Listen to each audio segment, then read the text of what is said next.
Un puissant séisme a secoué le Maroc dans la nuit de vendredi à samedi.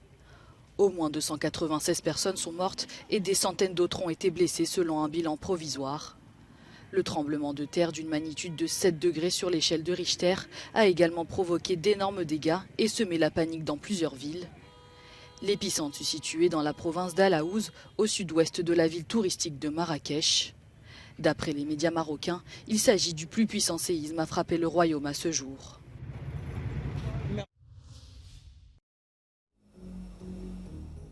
Joe Biden est lui aussi arrivé dans la soirée en Inde pour participer au sommet du G20. Le président américain va tenter de profiter de l'absence à New Delhi de Vladimir Poutine et de Xi Jinping. Ce G20 a été qualifié de famille mondiale dysfonctionnelle par le secrétaire général de l'ONU, Antonio Guterres. If we are indeed one global family, we today resemble a rather dysfunctional one.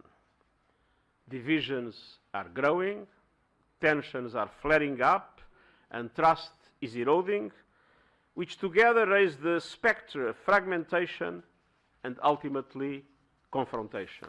De son côté, l'hôte du sommet, le Premier ministre indien, tentera de centrer le débat sur les pays en développement et sur l'inclusion de l'Union africaine en tant que membre permanent du G20.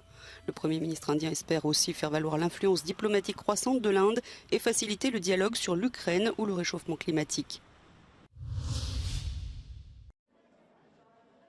La Russie organise jusqu'à dimanche des élections locales dans les territoires ukrainiens annexés il y a un an. Devant les caméras, le spectacle est bien huilé.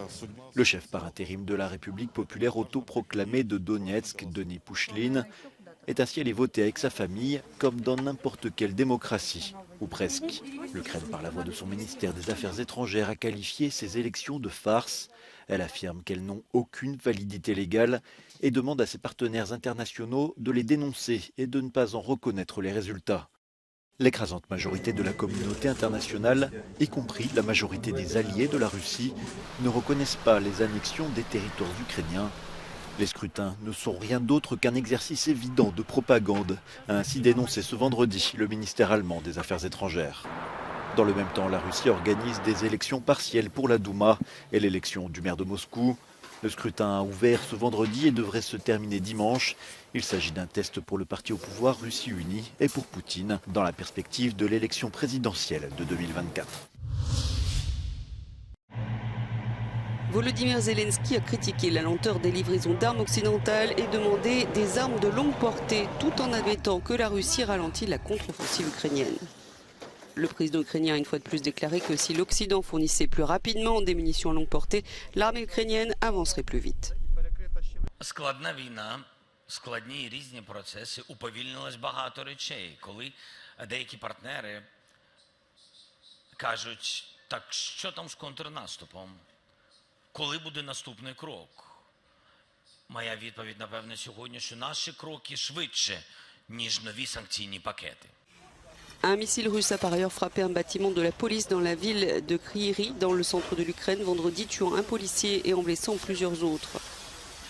Le ministère russe de la Défense a aussi publié des images de ce qu'il a décrit comme des équipages de chars T-80 fournissant un appui à des unités motorisées dans la direction de Kupiansk. Ce vendredi également, le ministre de la Défense russe a remis la plus haute distinction nationale à des militaires russes qui ont fait preuve de courage lors d'opérations militaires spéciales. Luis Rubiales a été formellement inculpé pour agression sexuelle après avoir embrassé une joueuse lors de la Coupe du monde de football féminin remportée par la sélection espagnole.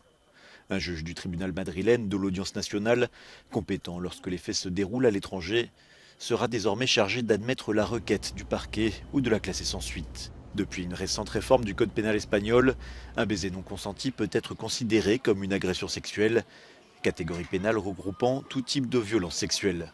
Selon une porte-parole du parquet, la peine encourue par Luis Rubiales va de l'amende à 4 ans de prison. C'est au cours de la cérémonie de remise des prix et devant les caméras du monde entier à Sydney en Australie que Rubiales avait embrassé Jenny Hermoso sur la bouche, refusant de démissionner pour, je cite, un petit bisou consenti. Il avait attaqué le 25 août dernier un supposé faux féminisme et argué qu'il avait obtenu l'autorisation de la joueuse avant de l'embrasser.